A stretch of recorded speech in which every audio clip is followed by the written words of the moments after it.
Hi, thank you for your talk. It was wonderful. I'm wondering about the whole issue of no-knock warrants. What's done? I think some changes have been made throughout the country, but because of the Breonna Taylor occurrence. But what's happening in Nassau County now or New York State in terms of changes that might have been made?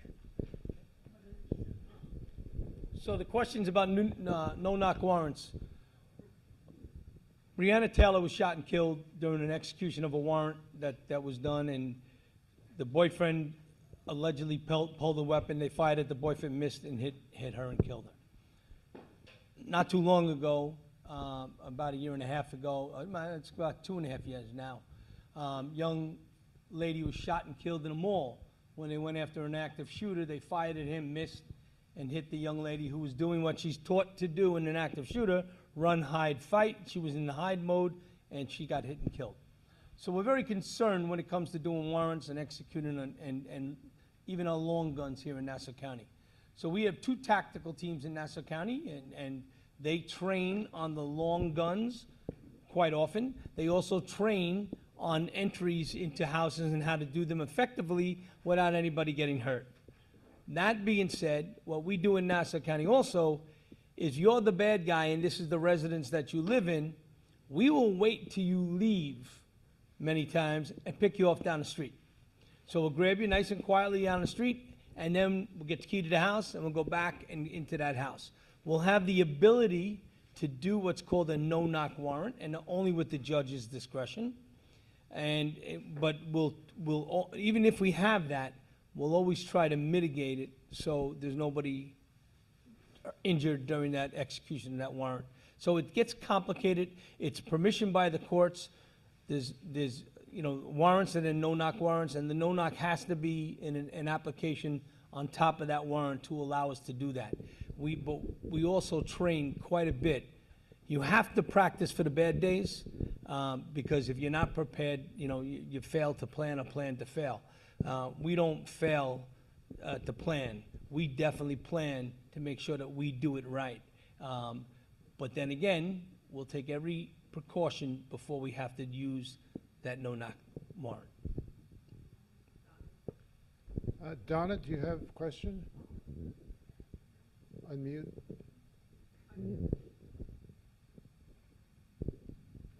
Okay, can you hear me now? Yes, we can. Okay, I want to thank you very much for your service, what you've done for Nassau County, and you have a wonderful career that you've done, and your safety that you've provided Nassau County. So I want to just first start off with that.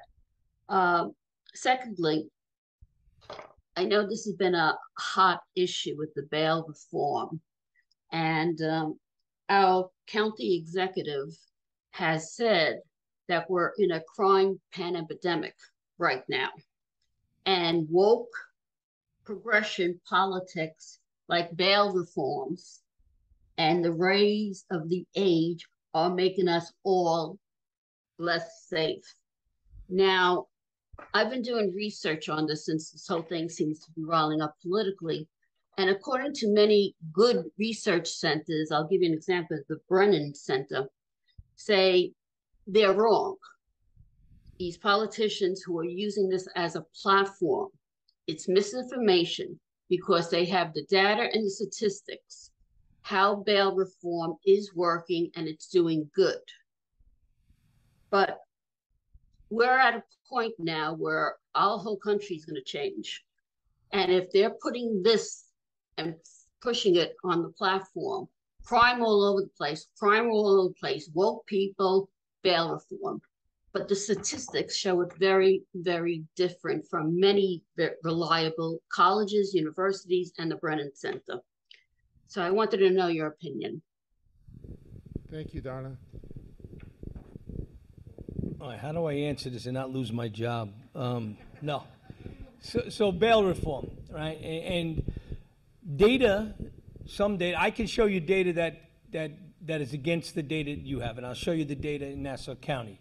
But it's not about that. It's about the perception and how we all feel, right? And crime is on the rise throughout the state of New York. Yes, 100%. Is the violence on the rise? And in the city of New York, Yes, the answer is yes. In Nassau County, not so much, right? But is crime and quality of life part of what's happening and changing? Yeah. And when you can't go out to your car and there's, I think the number's over 2,000 cars that have been, the catalytic converters cut off in Nassau County. Stolen cars, my stolen cars are up about 100% from where they were last year. My catalytic converters are up another 150%. My robberies are up 50%. My burglaries, my residential burglaries are up 40%.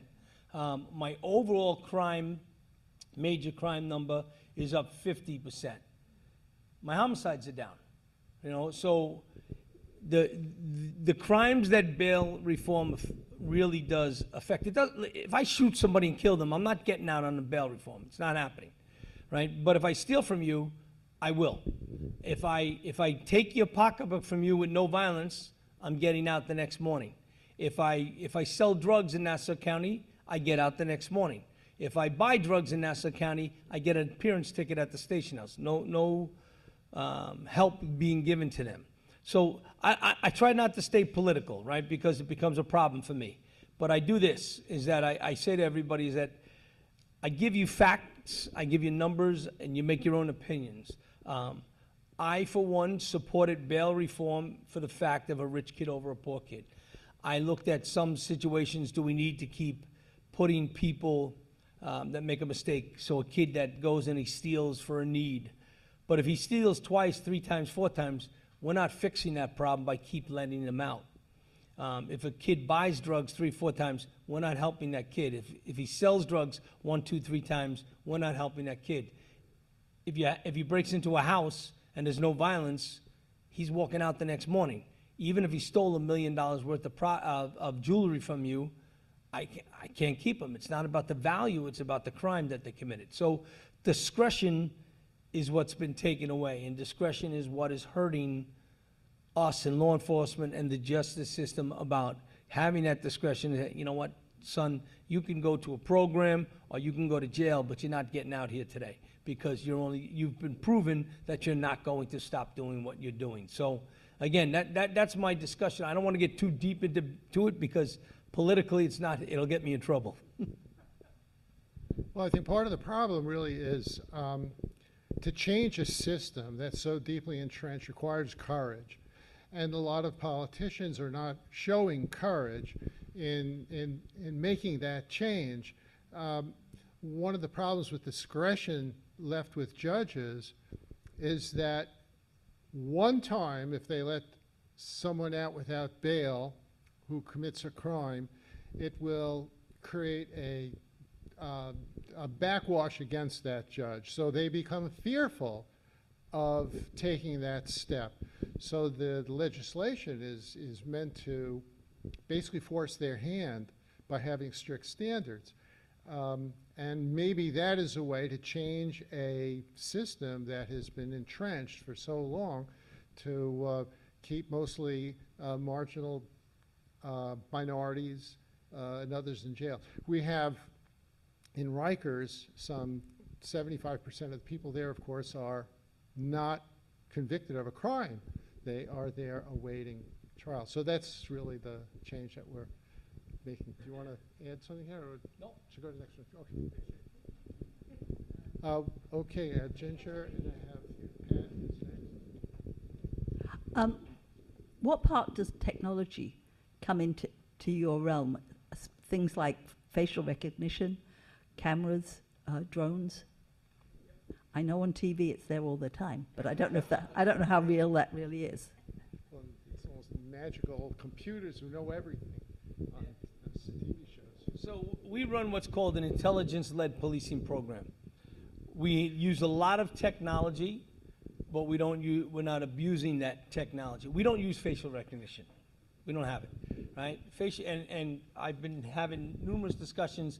That's not going to solve my crime problem because I don't have the volume of people that flow like they do through Penn Station or 42nd Street, right? So we don't have that. We have drones. What are drones used for?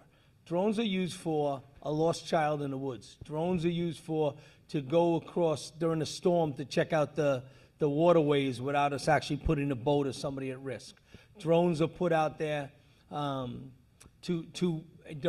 the protest. We put them up to get an overview instead of sending up a helicopter. It's a lot cheaper to fly a drone than it is a helicopter. If we were going to have an event in the park, we would be up there and have eyes in the sky to watch it. Is it recorded? The answer is no. Could it be recorded? The answer is yes, right? So, but we're not recording. We're just using it to have vision in that location. We use things like license plate readers that pick up your plate. But what it does not do is connect to DMV. So it doesn't all of a sudden tell me, oh, that's Margaret's plate. No, that's a plate that belongs to that car. We can run that plate, but we only run that plate when we have a crime pattern in that area. It gathers that data.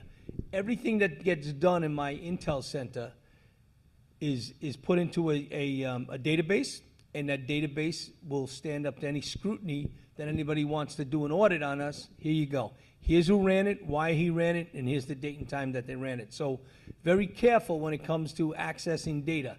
But the one that gives me the most information is the one that doesn't cost me nothing, and the one that I don't have to worry about anybody questioning me is social media, because people put it out there for the world to see, including our gang members and everything else. And okay, there you go, there's the guy with the gun. And they like to brag about it, so it makes my life a little bit easier.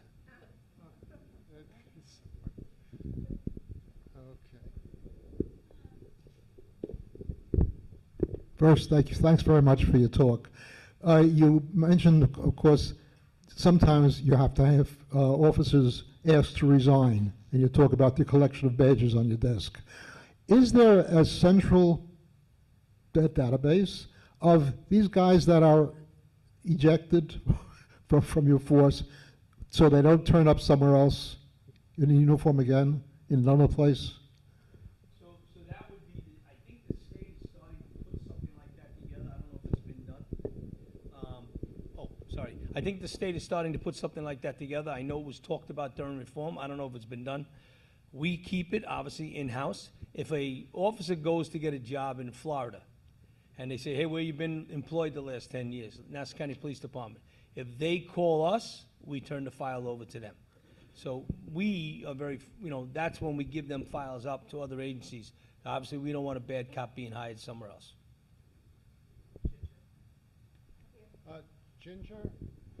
Ginger, you're up, you have to unmute.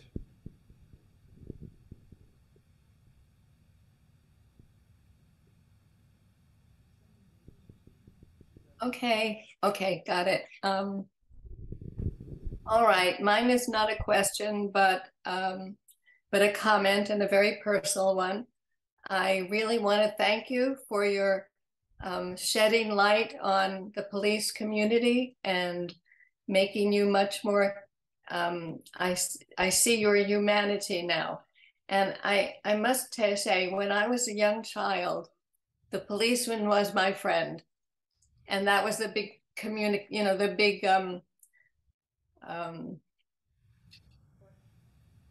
focus on how we can go up to any policeman and ask for, help getting home if we got lost, whatever we needed the policeman for, he was there. So a lot of my friends, my peers, do not believe that anymore. We don't believe that is true. And there's a big gap between people and police. It's, there's been a lot of stereotyping and prejudice.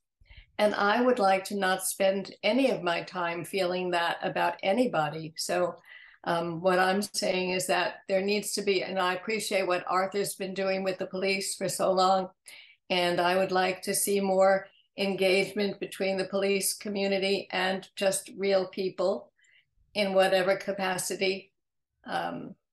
So I think that's something that we all need to make happen. And, I know Arthur is doing that. And so I have not seen a clear path to that for myself as of yet. But I want to thank you for making it happen today. And, you proved that, I think. So Thank you very much. And one of the things that I always tell my cops, I go, we are $1 billion business, and we have to go out and sell our business. and it's not easy to sell crime, right? But what we do is we sell ourselves. Go out there and treat the people right, and then when there is that negativity that comes around, no, that's not the interaction I had with the officer. I had an officer that was here, and yeah, I ran the red light, and the officer. I've had people even thank our officers when they received the ticket for running the red light. But again, it's that interaction that makes it so important, that helps us build those relationships. So thank you for that. One more on the line. Okay, just a couple more. First, I want to thank you for your presentation and your dedication to your work. It's wonderful. I had a question about the fact that these things, these crime waves, which is what they are, they seem to go up and down. I remember working in the late 50s, and things were really very bad. And then you had, in the mid-90s, people don't remember, we also had this kind of problem. And I wonder if you work with, because that can't be just a police problem, if you work with social workers and psychologists and all, to figure out what the underlying problem is that suddenly causes this to happen.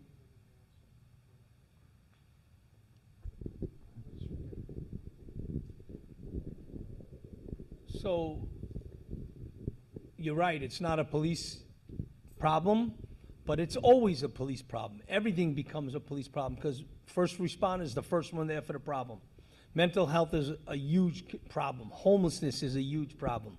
So, I had a meeting the other day with a community, not to mention them, but they said, what are you going to do about these homeless? And I said, well, last time I looked, it's not a crime to be homeless, but it's a crime if we don't try to help them get the services that are available to them. And we're dealing with them issues now, social workers regarding mental health calls that we go on. And, we expanded what's called our mobile crisis team, and they do a great job. But we do a great job. We did 2,800 calls one year. In the 2,800 calls, 400 times they had to call in the ESU, Emergency Service Unit, the guys, because the person was violent. Of those 400 times, they only had to use force back, meaning my cops used force 4 times. And out of the 4 times, nobody got hurt. It was mace or it was a taser, and then we brought them to the hospital. So of the 2,800 times that we dealt with mental aid cases in 2019, nobody got hurt. 96% of them went to the hospital. And the problem is they don't all belong in a hospital. They belong maybe with the social worker because it's just they're off their meds, and all we know is take them to the hospital. That's what we know, right? He's sick, get him to the hospital. That sickness now with our mobile crisis team, because they respond with us, they evaluate and say, you know what? This guy can stay. He can stay home. I'm going to get him his medicine. I'll reach out to the pharmacy. Whatever it is, he's good and they're healthy, and they make that decision. We're not the experts in that. So it does work, and we've done a lot better with it. But it is a problem, and it will always be a problem in our society. On screen and remote, who is that? Yeah, Tanya is first. Yeah, go ahead. Okay, I just wanted to thank you for being here.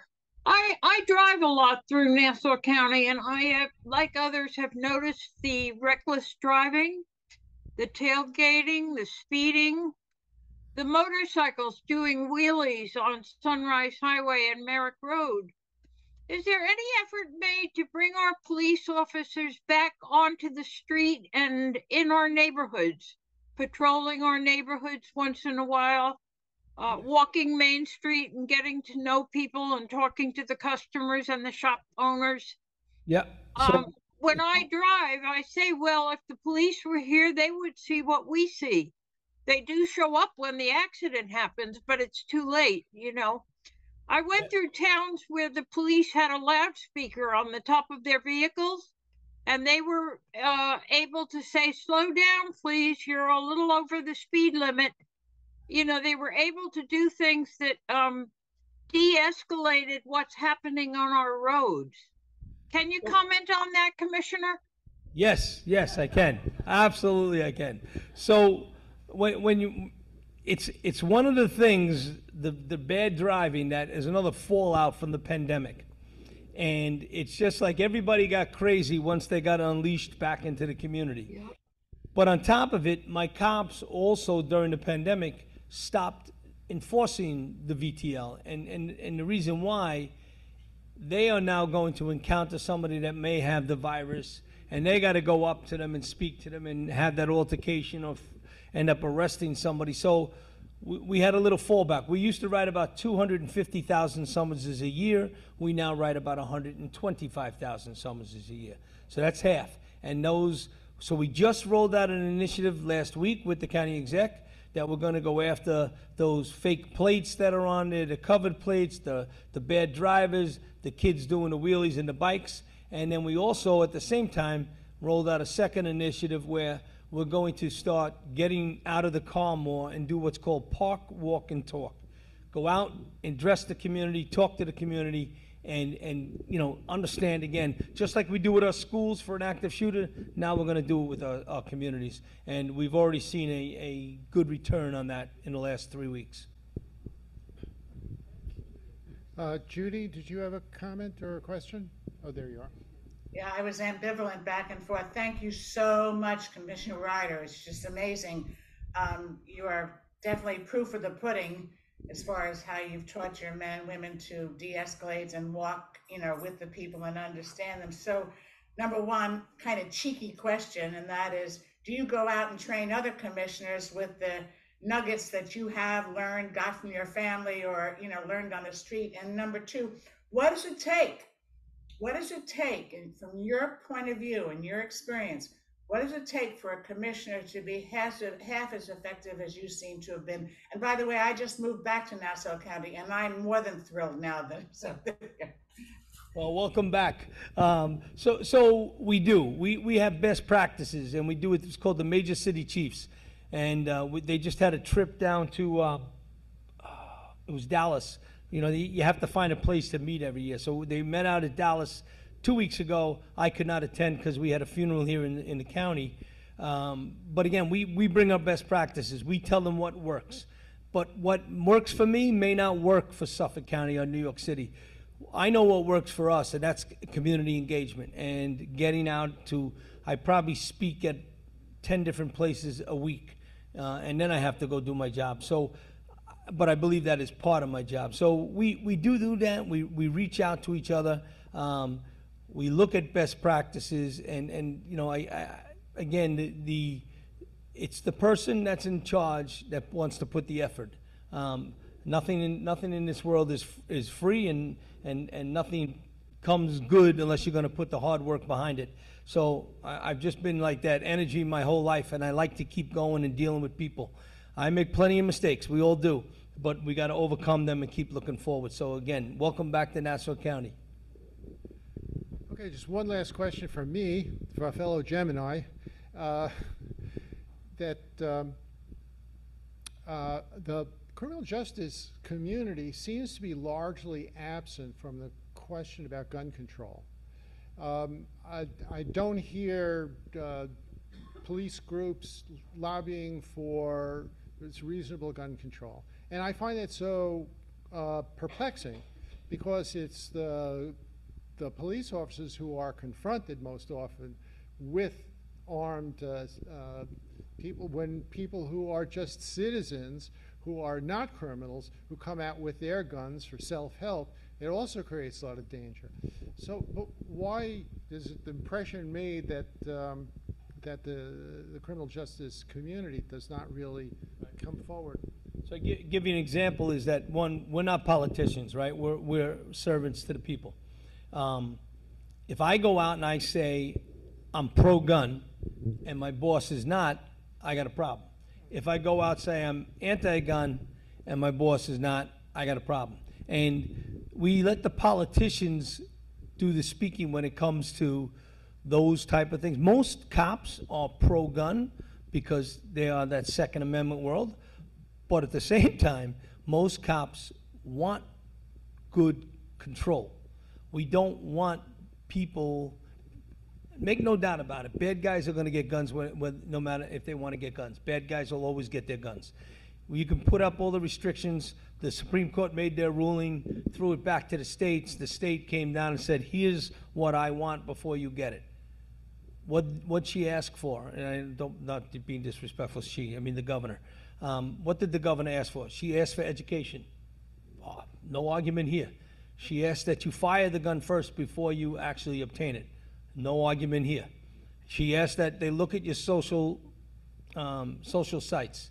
I concur, because I want to make sure I'm giving the gun to a person that's not crazy or that has a radical opinion on things that may act out.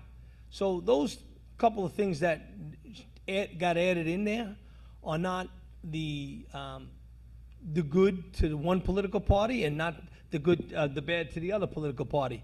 It's what the rules are. And whatever the laws get handed down, we live by them.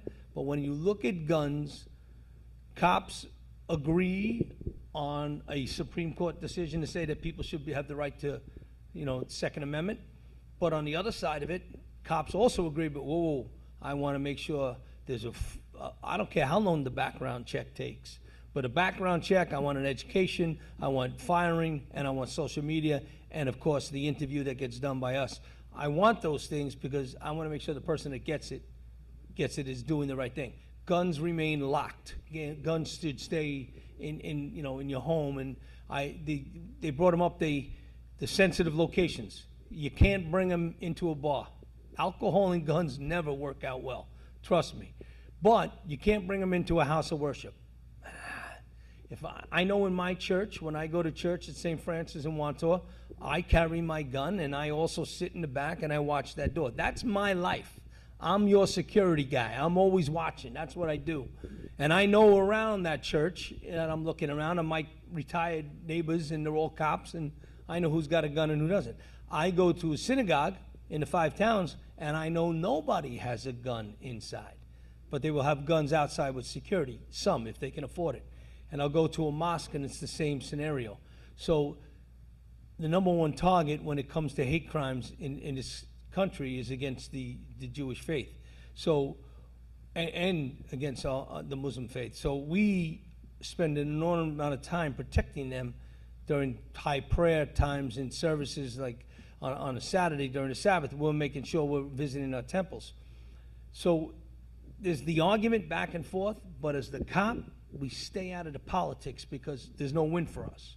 And then I alienate you from being my friend because you don't want guns and I want guns, and now it's like, well, wait a minute, I need him on my side. I don't care what his political association is.